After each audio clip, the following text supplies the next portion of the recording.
Sundays have always been sacred to me. It gives me a chance to spend time with my family, with my friends, to focus on my faith. And honestly, We Rest on Sundays is a platform that I've created to help you navigate the complexities of the world. I want to spend time having open, honest dialogue with mentors, friends and family, and individuals that I truly believe are exceptional. We're going to focus on love, career, marriage, parenting, and everything in between. And the primary goal here is for us to become the better versions of ourselves every single day. I want to thank you for tuning in. I'll see you on Sunday. So a lot of people have asked me where the concept We Rest on Sundays really started from. And for me, I do want to share a little bit more of my journey of just some of the adversities, my childhood. I think it will give additional clarity behind the purpose of We Rest on Sundays. And I believe that my purpose on earth is to help people navigate the complexities of the world. I think that God put me through the adversities and the challenges that my sisters and I faced in our childhood, and really just within life, for a greater purpose. And I think that I've been able to persevere, live a good life, be an honest man, and really build strong, meaningful relationships with individuals. And I wanted to create a platform that allows us and gives us a safe space to have these authentic conversations, and at times taboo conversations with people, to really just show that you can overcome really anything that you set your mind to, that your purpose and having goals and being structured matters, and that you can overcome anything. So with that, I'll just transition into really elementary school for me. So where it all started, I'm originally from a small suburb in Wisconsin. It's called Wauwatosa. It is roughly 50,000 people in population. It's right outside of Milwaukee, Wisconsin. The however is that Wauwatosa is drastically different than Milwaukee, or it was when I was born and raised up there. Was raised in a 2-bedroom apartment. I have 2 older sisters who you guys hopefully have been able to be introduced to through this platform, and my mom. My father was in prison for about 15 and a half years of my upbringing. My mother has battled addiction, and I think the however though is that she tried her hardest to ensure that she provided for us, ensure that we always had a roof over our heads.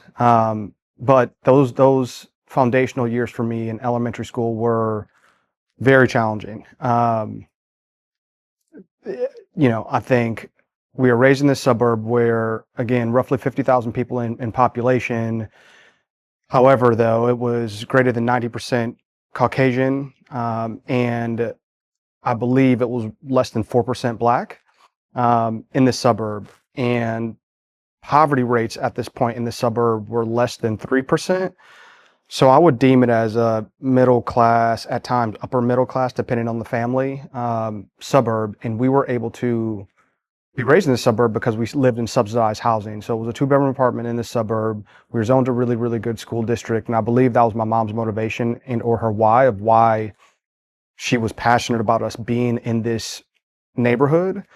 And, but it didn't come with its challenges. I think, again, my sisters shared a bedroom. My mom had her own bedroom, and I lived in the living room, honestly, for a majority of my life until I really got ready to pivot out for college, which I'll cover later. But, in elementary school, I didn't know too much, right? Like, I think that it's what I knew, so it worked. I never went without love. I think my mom did a great job of always showing us that she loved us, but that she just had challenges. And at that time period, I didn't know what those challenges were. I always felt love from my sisters. I always felt love from my aunts. I always felt love from my grandparents as well. So that was never a question in my head, or an area where I felt like I went without. It definitely was not love. I think the areas where we, had challenge and struggles really just correlated to, we were poor. We didn't have money. My mom would go through seasons of like having a a decent job and being able to provide, and then she'd go through seasons where she wouldn't have a job and wouldn't be able to provide. And I think that a lot of that really correlated to my mom's life. And I look at her life, and I want to be very clear, is like everything that I share, I admire my mom, I love my mom, and I'm grateful for my mom. I'm grateful for these adversities that we face growing up. But my mom, in my humble opinion, was dealt a really difficult hand. Um, she lost her best friend, who was her brother, I think in her early 20s. And I think that rocked her. I think that that was a challenge for her. I think that she struggled with that. I never had the opportunity to meet him, Uncle Bill. Um, but I think that was a big blow to her. I think my dad wasn't the best person for her. I think he was abusive. I know he was abusive, physically and probably mentally. And I know that that played a toll, in her life as well. And then you add that on top of drugs and being an addict, it's a recipe for disaster, unfortunately. And I think that, you know, my sisters and I were the product of all of those challenges that I feel like my mom has faced in her life. But I think that she saw the beauty of having these three kids and, in seasons of like trying really hard and putting her best foot forward. So I don't hold anything against my mother. And I think that for me, during those elementary school years, for me, my mom was an elegant woman. That's what I remember, in my childhood. She was tall. I mean, my mom is 5'11", 6 feet. She was lean. She has hazel eyes. She had beautiful skin. She dressed really well when she wasn't on drugs. And I just remember looking at her and thinking that she was like this goddess and somebody that, I really admired and looked up to. And she's still somebody that I admire and look up to. I think that, however, though, is during those first, from kindergarten to fifth grade, there was no wrong that my mom could do. I didn't know anything about drugs, and I didn't know that she was on them, but I knew that, my mom was just this beautiful woman that was domineering in her presence and, trying her best. So, there are seasons where we go through not having food in our house. There are seasons where we go through really just struggling, not having cars, riding the bus. We lived in this apartment complex where you had to put quarters into the washer machine in the dryer as well to wash and dry your clothes. And I just remember thinking like, what is this about? This is really strange. Like as a kid, so we would go to my grandparents' house to wash our clothes and or my aunt's house to wash our clothes. I thought that was strange as well, but I didn't think much about it because I was a kid. And then my two older sisters, Kia and Akinki, Akinki's 7 years older than me and Kia's 6 years older than me. So they were always ahead of me in the seasons of like understanding. And I think they did a really good job of protecting my innocence. During those foundational years, they worked really hard. I think that they worked really hard to maybe like protect me and shield me and preserve my innocence, which I'm grateful for. I think they also tried really hard to make sure that our lives felt as normal as possible. I think for me, they were always the silver lining and like the beauty in those dark moments of like going without. Because, I think comparison is the devil, but when you're a child, you don't know anything about comparison other than like, oh, all of my friends have this, or my friends have like really what felt like extravagant lunches, and it might have just been like a turkey sandwich with cheese and mustard, right? But like it was a turkey sandwich with cheese and mustard when we may have been in a season in our apartment where we just had like rice or ramen noodles and like we were scraping by. So you get stuck in those instances of like the self-doubt and or the comparison as a child. And however though, you have these two older sisters that are leading the way by example, and like they are saying subtle things or reminding you of, like the feeling of like you are enough, we have enough, and like we're fine. So, everything that they had, I felt like they would share. So if they had like snacks or treats or whatever, it felt like a big community to me, where it was like they were just sharing with me. I was always the baby brother and the boy, and I think for me that was beautiful, and that was enough again during those years. And this is an area that I will struggle with, right? Like I think talking about my dad, because we have a continually evolving relationship, is what I will say. Um, and I'll preface this with, this is my version of the story. At some point, I would love to have him on the platform to talk about his version of the story, and if I miss anything, and or if I share things that come off as me being overly sensitive or maybe overly passionate, I think it just correlates to like maybe some of those emotions coming back up. So my name is Benjamin Clifford Collier II. I'm named directly after my father. Um, and I can just remember those elementary school years were like, there were dark moments and then there were beauty as well. And I think for me, those early years, like he was a dark moment for me. And granted, I just told you that he was in prison for 15 years, but however, the earlier years of my life, he was around from time to time. And I just remember the times that he was around, like I hated it. And I never like felt safe because I knew that he was abusive towards my mom. And he was never abusive towards me, or, from what I remember, abusive towards my sisters. But my mom was the woman, even though she had her own adversity, she was the person and the parent that was always there. She didn't have the option to go away, to go spend time with other men, to do like that wasn't an option for her. She had to be there when she could be there, and she had to help us out. She had to make sure that we had a place to stay. Those are all things that she ensured, right? And I think that my dad had the luxury of being able to pivot and walk away and come in and out of our lives when he wanted to, and that was I think a struggle.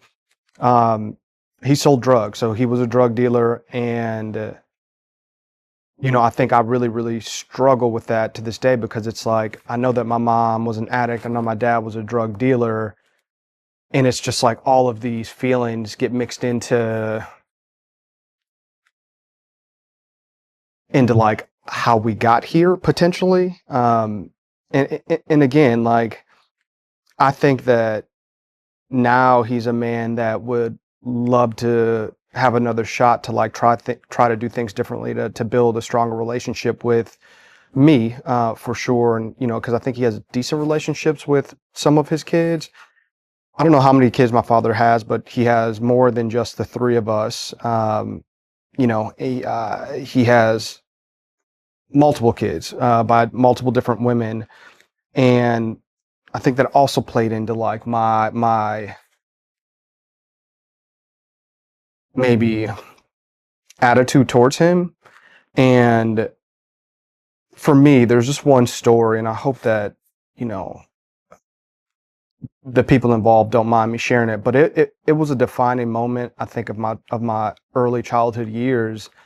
And I don't know what happened, but my dad was really upset, like, at my mom about something, and like he was beating her. And the three of us were in this apartment, and clearly we knew what was going on. We could hear it, we could hear fighting in that back room. And I remember my sister Kia literally like just like in disarray, like we need to do something. And I was a boy. I mean, she was a kid. Both of my sisters were kids at that point. And out of nowhere, I just remember her running off and jetting to that back room, my mom's room, and busting in, opening the door, and like jumping on top of my mom and like covering her. And I just remember my dad being like in this fit of rage. And he did eventually leave, right? But I think that like I was a baby boy, and I can remember that as like a defining moment where I was like, geez, like I can never like put my hands on a woman. I can never be in a situation where I can even like observe a woman getting beat. And, I just remember him like leaving the apartment that day and like not being like apologetic towards her, towards us, and the fact that like it was happening and like your kids are in here and there's like no self-awareness that like what's going to be the lasting impact, what's going to be the impact on them just in general. And like my mom was like bruised and battered, and we used to have to hide from like our family. So like if her eye was black or whatever it may have been, it was like we wouldn't go over to the family, to my grandparents' house. We wouldn't go over to my aunt's house, to hang out and do the things that we needed to do. It felt like my mom would almost become a recluse and get like lost in her shell. And I think about that a decent amount. And I think that I know that that's monumental in my childhood. I know that that is a leading factor of what has pushed me towards, I think, being who I am today, of being a provider, of being somebody that deeply and immensely cares about other people, their opinions, their lives, their well-being, is because I've seen what happens when people do not. And again, to try to bring this whole thing full circle on and thinking about my mom's journey is like, I didn't have the privilege of meeting my uncle that ended up killing himself, her best friend. But I do from time to time think about, well, what could his life have been if he knew and he felt a little bit more care and love from those that are around him, and or from maybe even those that may not be around him, people that he may not know. What if the world was kinder to him? What if, he had opportunities to like live in his truth and be his true self? So for me, again, I think that like my father, has his challenges and I think his downfalls, and is very interested in being named directly after this man. It's even more interesting in the fact that I named my son, Benjamin Collier III. But I think for me, I have a lot of pride in defining the name for myself, and I have a lot of pride in my son defining the name for himself as well. And I do love my father. I think that however though is like we have more healing to do, and I think that we have more topics of discussion. So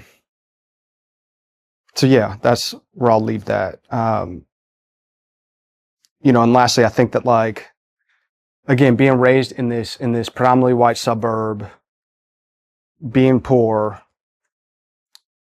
but also having opportunities to still feel love and see love. I saw love with my friends that lived in the neighborhood and in their households and in their families. I saw love with like true love with my grandparents. I saw love with my Aunt Ronnie and my Uncle William. Like their homes always felt very warm to me. It felt like there was food that could go around. It felt like there was love and all of these additional, I think what most families would deem as normal standards of living, having a washer and dryer, having a functioning and working car, having groceries in your house, right? Like being able to see that and experience that with my family, with my friends that were in this neighborhood was beneficial to me, because it allowed me to really strive and better understand what it was I wanted to work for. And yeah, it may sound crazy, but like I was like literally a student of life ever since elementary school, like third, fourth, fifth grade. I really started understanding what it is that I wanted and what it is that I did not want. Like what are the things that I need to make adjustments on, and or what are the areas that I need to stay away from as well if I want my life to go in a certain direction.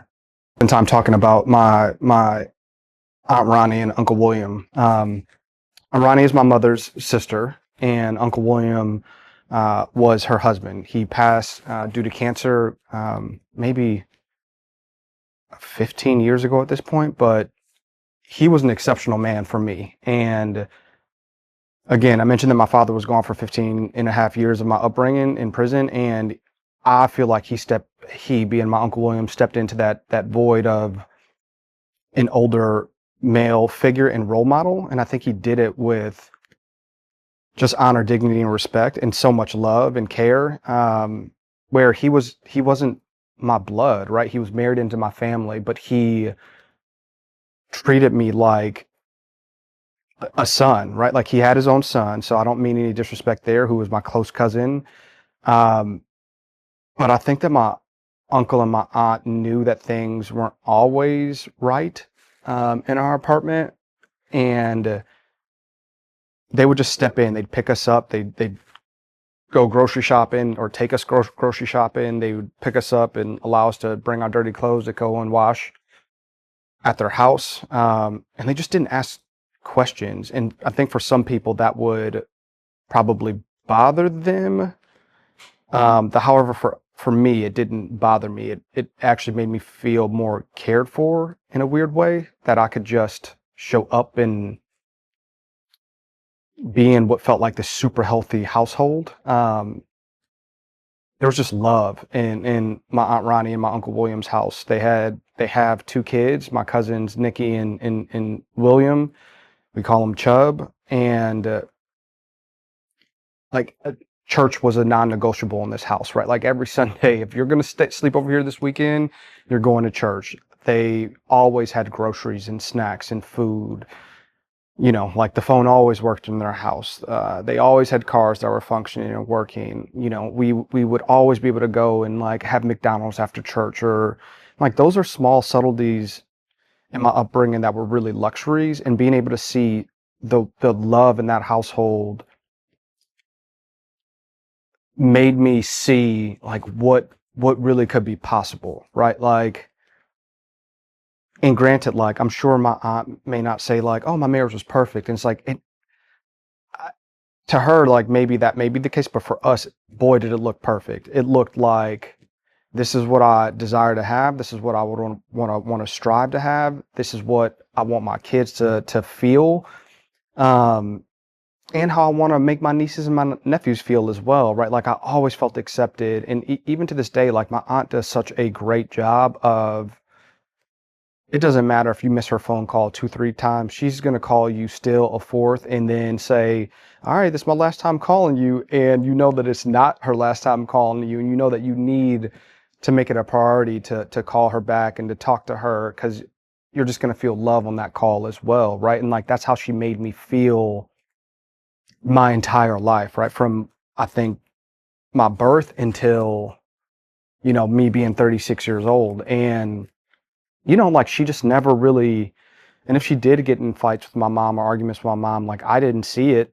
And, I just appreciated it. I think she allowed us to really authentically be ourselves. And she allowed us to come into her house, which felt really, really safe, as often as we needed to, when we needed to, however we needed to. And, it was monumental in my childhood. I think it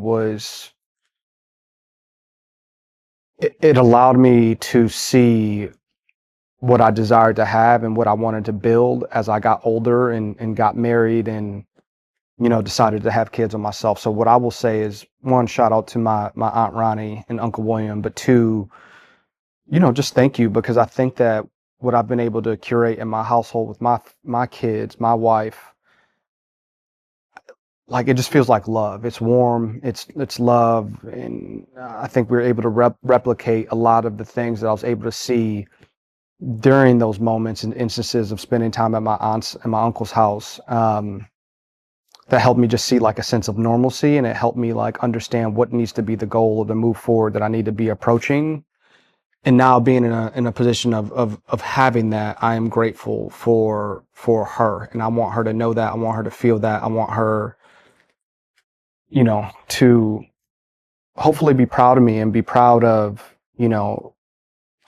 my sisters. Because while she was my aunt, she very much felt, she served in much larger roles than simply being an aunt. And I know an aunt is a massive role, but, with no disrespect to my mom, my aunt also felt like a second mother figure. And she's someone that that I still immensely love and care for, and I want to make sure that I make her proud. So thank you for everything that you've been able to do and how you stepped up to, help us navigate.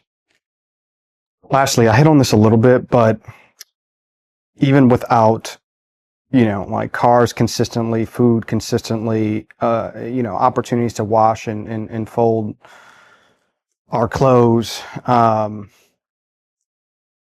there was not a day that I did not feel God's presence growing up. There was not a day where I did not feel loved growing up. We were not a family that was overly affectionate. I don't even think there was time for us to be overly affectionate in our apartment. Like we were just doing what we needed to do to get by, and like going to school and trying to make sure that we were staying on top of, the things that were most important. But however, though, is that in our own different way of showing it, like I felt love every single day. I felt love, immense love from my sisters. I felt cared for. I felt supported. I felt like they had my back. I felt the same thing from my mom. Like at all times, I felt my mom adored her kids and loved her kids and wanted the best for us. I just think my mom was sick. Like I think she just addiction is you are sick. You can't control your addiction until you get help, and that's why it's easy for me not to see my mom in a negative light, and it's very easy for me to try to give her flowers and to be grateful, for her to this day, and everything that she had to deal with and how she had to sacrifice just for us to still be able to make it in America. And again, for showing love and being supportive. She was a tough woman and still is a tough woman. However, though, is that she loves truly, and she's loyal. Boy, is she loyal. She's loyal to her kids. She's loyal to those that are around her. She's loyal to her family. And I'm grateful. Like, I'm grateful that I felt that love. I'm grateful that I felt God's presence. And I'm grateful that that helped me persevere during those early childhood years. But like real quick, I do want to just go back to the topic of just like poverty. I think that poverty has had a huge impact and lasting impact on my life, because I have this, to this day, I think I struggle with survivor's guilt, and that's not to say that like, oh, like I felt like we were going to die, but that's to say that like we were very poor. Like